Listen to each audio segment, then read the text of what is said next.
At 2:13 in the morning, the first warning is not the smell, it's the sound. A tiny shift in pitch from the graphics card fan buried under your desk. A change so slight most people would miss it. But by then, after hours of watching temperatures, wattage, rejected shares, and a number on a dashboard that keeps pretending to be money, you hear it immediately. The fan is no longer cooling the machine, it is negotiating with it. And this is the part no one shows you. Not the screenshots of payouts. Not the smug posts about making your money work while you sleep. Not the spreadsheets, the hash rate bragging, the fantasy that somewhere inside all this noise and heat, there is a clean, mathematical path to freedom. What they do not show you is the room after midnight, the sealed window, the stale heat, the blue-white light of a monitor reflecting off an energy drink can, a screwdriver, a pack of thermal pads, an unpaid utility bill. The side panel is already off the case. The GPU is exposed like an organ. Its fans are spinning at 92%. The memory junction is still climbing. You made one decision. You clicked start. And once you do that, nothing about the machine stays on the screen. It comes into the room, into the wiring, into the walls, into your sleep, into the calculations you start making about electricity, risk, and how much discomfort you are willing to call temporary if the number keeps moving upward. That is how it begins. Not with greed. Exactly with insult. You bought the card for gaming or editing or because you wanted one high-end component in a life that otherwise felt assembled from compromises. Then you started seeing the posts. People turning idle hardware into yield. People talking about uptime and break. Even points with the calm certainty of engineers and profits. It was all so clean online. So rational. Just silicon, markets, and patience. An equation. A loophole.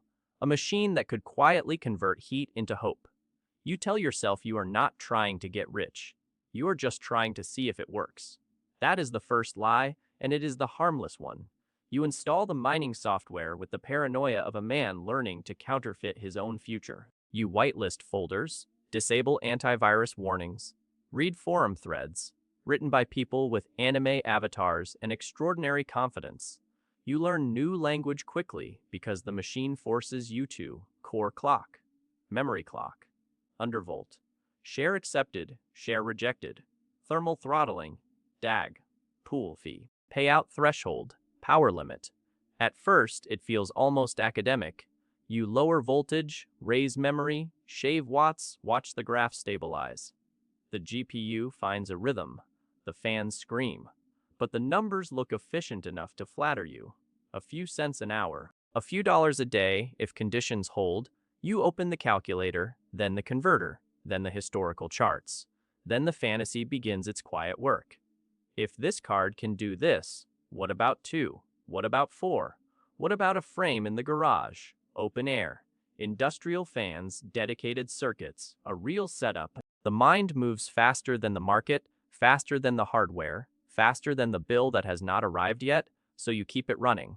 That is where the decision hardens, not in starting, but in refusing to stop. By the second night, the room has changed temperature. By the third, it has changed atmosphere. Air near the desk feels used before you breathe it. There is dust on the fan intakes you don't remember seeing before. The machine has become a domestic weather system.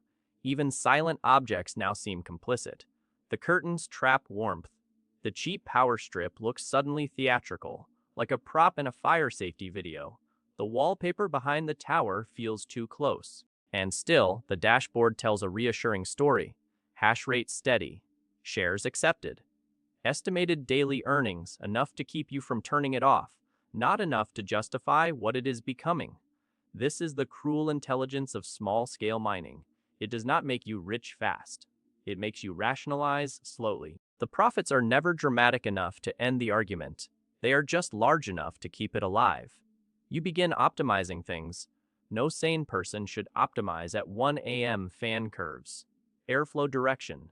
The angle of a box fan pointed into the open case. Whether zip tying a spare 120 millimime turbofan directly against the frame counts as engineering or desperation.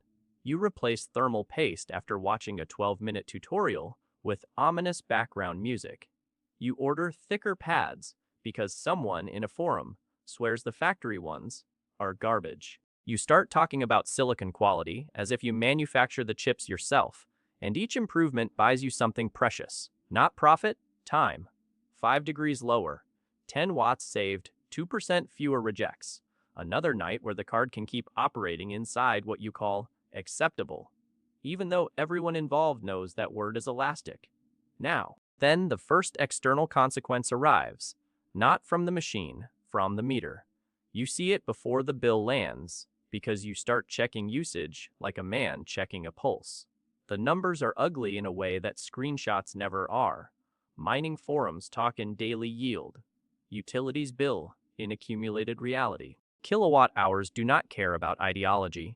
They do not care that the coin might pump next month. They do not care that this is an investment. They arrive like weather, indifferent and itemized. So now the operation needs a story. You tell yourself the excess heat offsets the thermostat. You tell yourself you are learning valuable technical skills. You tell yourself this is a test environment, a pilot program, a stepping stone. You tell yourself that if you stop now, you lock in the loss. If you keep going, at least the hardware is doing something. At least the discomfort is being converted into an asset, or a possibility of one. And slowly, a hobby becomes a hostage situation. Because the real turning point is not when the GPU overheats, it is when your schedule starts orbiting it. You stop leaving the apartment for long stretches, because you do not trust the rig unattended, but you also do not trust yourself to shut it down. You stop sleeping deeply because every strange sound becomes diagnostic information. You wake up to check temperatures the way new parents check breathing. You keep one eye on the pool dashboard at work or on the train, or during conversations that deserve more of your attention than they are getting. The machine is earning fractions. It is charging in hours. Then one night, the graph drops. No drama, no sparks, no cinematic explosion, just a dip. Hash rate falls off. A cluster of invalid shares. Then, zero. This is how failure usually enters. Quietly, professionally. In numbers, you rush back to the desk. The GPU is still on, but it looks wrong. The fans surge and stall. Temperature has spiked. The room smells faintly metallic now. That hot electronics smell halfway between dust and warning. You restart the miner. It crashes. Reboot. Black screen. Reseat the card. Boot again. One fan spins. The other hesitates. Suddenly, the entire logic collapses into one brutal fact. Your income-producing asset is also your most fragile possession. And because you started with one card, you have no redundancy. No spread of risk. No graceful degradation. No farm to absorb downtime. When one GPU is your whole operation, every problem is existential. Every maintenance issue is a shutdown. Every shutdown is a confession. You spend the next 48 hours in a procedural trance. Driver rollback, temperature logs, disassembly, compressed air, pad replacement, RAM check, underclock memory, lower power limit, raise fan floor, test bench boot. Forum searches written in the language of people trying not to panic. You find photographs from strangers whose cards died in almost the same way. Burnt connectors, oil-separated pads, heat-stained PCBs. Somebody writes that this model always ran hot. Somebody else says the manufacturer cheaped out on thermal transfer. Another says he solved it with copper shims. Another says copper shims killed his card. Someone swears the only safe memory junction temperature is below 90. Someone else laughs and says his ran at 106 for a year. This is how the pressure tightens, not because there is no information, but because there is too much of it, and all of it arrives after the decision that mattered. You fix it, eventually. Or something close enough to fixing it that you can pretend. The temperatures come down. The fans stabilize. The hash rate returns, slightly lower, like a patient walking after surgery. And now you should stop. This is the obvious exit, the moment when the machine has given you a warning clear enough to preserve your dignity. You have learned the lesson. Hardware degrades. Margins are thin. Home mining with one overheating GPU is not passive income. It is paid anxiety with a technical vocabulary. But you do not stop, because now there is sunk cost. Money spent on pads, paste, replacement fans, watt meters, splitters, adapters. Hours spent learning settings you cannot monetize anywhere else. Pride spent telling yourself this was intelligent. The deeper cost is no longer financial. It is psychological. To shut it down now would mean admitting that the operation's greatest output was not coin, but self-deception, so you keep running it. And the freedom narrows. Seasons change. This matters more than the forums admit. In winter, the heat is irritating. In summer, it becomes punitive. The room turns hostile. Plastic softens slightly in your hand. Cold drinks sweat and go warm too quickly. The fans become permanent weather. You start arranging your life around cooler hours, cheaper rates, brief windows when the machine can operate without boiling the room or tripping your patience. Outside, the market performs its usual theater. Spikes, crashes, rumors of regulation, exchange failures. A coin pumps because a celebrity posts nonsense. Another dies because developers disappear. Miners migrate, reconfigure, chase profitability from algorithm to algorithm, like displaced labor, following dying industries. Every shift in the market ripples back into your room. The heat is local. The instability is global. And then the moral math begins. You start reading power rates in neighboring districts. You calculate whether running extension from another circuit would balance load. You think about office outlets, about a storage unit, about whether temporary setup is just another name for infrastructure, built-in denial. You have not broken the law, not exactly, but you are getting closer to the edge of your own rules, and that edge keeps moving. This is what one overheating GPU does to a mind already primed for systems and loopholes. It turns every wall socket into an argument. People around you notice before you admit anything. You are distracted, slightly irritable. You answer simple questions too late because part of your mind is always somewhere else. Listening for fan noise, checking a chart, calculating break-even after fees and failure rates. You smell faintly of warm dust, sometimes because your room smells faintly of warm dust. You stop talking about the project unless someone asks directly, because explaining it out loud makes it sound smaller than the space it occupies in your head. And the cruelest part is that there are moments when it almost feels worth it. The dashboard goes green. Uptime stretches, a payout lands, the coin moves up overnight. You wake to see the number higher than expected, and for a few minutes, the machine looks vindicated. The noise becomes the sound of discipline. The heat becomes the price of conviction. The whole ordeal rearranges itself into proof that you saw something early and had the nerve to endure what others would not. Those moments are dangerous, because they do not have to last long to reset your tolerance for misery. Then comes the night it trips the breaker. That sound is not subtle. It is total. Screen dead. Fan noise gone. The room suddenly silent in a way that feels accusatory. You sit there in darkness, hearing for the first time how much of your life had been drowned out by the machine.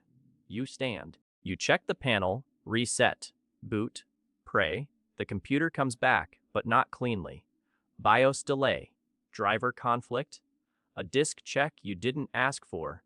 The minner opens and crashes again. You feel anger now, but it is a tired anger. The kind reserved for problems that have attached themselves to your identity. Because by now, the project is no longer separate from you. You are not running a GPU. You are defending a decision. That is why the final consequence feels less like catastrophe than exposure. Maybe the card finally artifacts. Maybe a fan bearing gives out and starts rattling like loose teeth. Maybe the temperatures cross the line and stay there. Maybe the power bill, the noise, the heat, and the shrinking margins simply converge into an arithmetic too ugly to narrate anymore. The exact trigger hardly matters. What matters is that eventually the logic runs out before the machine does. You shut it down. Not for an hour, not for maintenance, not to reseat a cable or flash a new setting. You shut it down for real, and the room changes immediately. The silence is almost architectural. Air settles. The desk stops vibrating with tiny mechanical effort. You can hear plumbing in the walls, a car outside. Your own breathing. The machine is still there, but it has lost its authority. Side panel off. Dust around the shroud. Zip ties still holding that improvised fan in place like evidence from a small private war. You look at the numbers won last time. Total mined. Total spent. Total time. The spreadsheets will not tell the story correctly. They never could. They can calculate electricity and output. They can track asset price, hardware depreciation, pool fees, resale estimates, but they cannot account for the mental occupation, for the nights split into thermal intervals, for the way every sound became suspicious, for how quickly passive income turned into active vigilance, for how a single overheating GPU transformed a room into a command post and you into its only exhausted operator. This is what outsiders miss about systems like this. The machine does not simply extract power from the wall. It extracts interpretive energy from the person standing nearest to it. Attention. Rationalization. Patience. It teaches you to call burden by more flattering names. Optimization, conviction. Long-term thinking, building. And maybe that is why the whole thing feels bigger in memory than it ever was in profit. Because in a narrow, unspectacular way, it was a thriller. Not the kind with helicopters and sirens. The modern kind, a sealed room. A glowing instrument panel. A low-grade emergency stretched across months. One irreversible click followed by 100 smaller decisions, each one made under the pressure of not wanting to admit what the first one cost. No villains. No heroes. Just a machine operating exactly as designed, and a person trying to force meaning out of endurance. You started with hardware.